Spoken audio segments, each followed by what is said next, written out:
Echoes from the Orient by William Quan Judge. Chapter 18. That the doctrine of karma is unjust, unsympathetic, and fatalistic has been claimed by those who oppose it, but such conclusions are not borne out by experience among those races who believe in it, nor will the objections stand a close examination. The Hindus and Buddhists thoroughly believe in karma, convinced that no one but themselves punishes or rewards in this or any life, yet we do not find them cold or unsympathetic. Indeed, in the relations of life it is well known that the Hindu is as loving and tender as his American brother, and there are as many instances of heroic self-sacrifice in their history as in ours. Some go further than this and say that the belief in karma and reincarnation has made the Hindu more gentle in his treatment of men and animals than other Europeans, and more spiritual in his daily life. Going deeper into their history, the belief in karma is found side by side with material works of great magnitude, and whose remains to this day challenge our wonder, admiration, and respect. It is doubtful whether we could ever show such triumphs over nature as can be seen at any time in the rock-cut temples of Hidusta. So it would appear that this doctrine of ours is not likely to produce bad or enervating effects upon the people who accept it. But, says an objector, it is fatalism.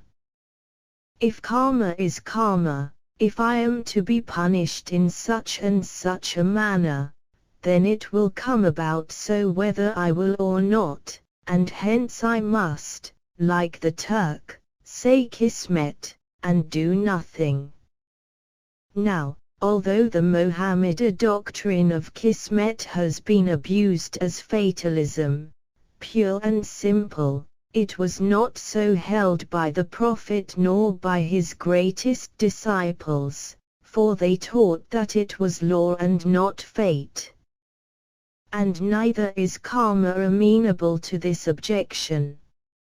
In the minds of those who, having vaguely apprehended karma as applying to one life only, do not give the doctrine its true majestic, endless sweep, fatalism is the verdict. When, on the other hand, each man is seen as the fashioner of the fate for his next fleeting earth personality, there can be no fatality in it, because in his own hand is the decree. He set in motion the causes which will inevitably have certain results. Just as easily he could have made different causes and thus brought about different results. That there are a repellent coldness and want of tenderness in a doctrine which thus deals out inflexible justice and compels us to forever lose our friends and beloved relatives, once death has closed the door, is the feeling of a few who make sentiment their rule in life. But while sentiment and our own wishes are not the guiding laws of nature, there is no reason even on the sentimental ground for this objection. It is due to a partial knowledge of the doctrine which, when fully known, is found to be as full of opportunity for the exercise of what is dear to the heart as any other theory of life. The same law that throws us into life to suffer or enjoy, as may be deserved, decrees that the friends and the relatives who are like unto each other must incarnate together, until by reason of differentiation of character they cannot under any law of attraction remain in company. Not unless and until they become different do they separate from each other. And who would wish to be eternally tied to the side of uncongenial relatives or acquaintances merely because there was an accident of birth? For our aid also this law works well and ceaselessly. Those whom you help will help you in other lives, is the declaration. In ages past perhaps we knew those who long since have passed up to greater heights. The very moment in the long series of incarnations we come near to where they are pursuing their pilgrimage, they at once extend assistance, whether that be on the material or moral planes. And it makes no difference whether one or the other is aware of who is assisting or who is being assisted. Inflexible law guides the current and brings about the result. Thus the members of the whole human family reciprocally act on one another, forced into it by a law which is as kind as it is great, which turns the contempt we bore in the past into present honor and opportunity to help our fellows.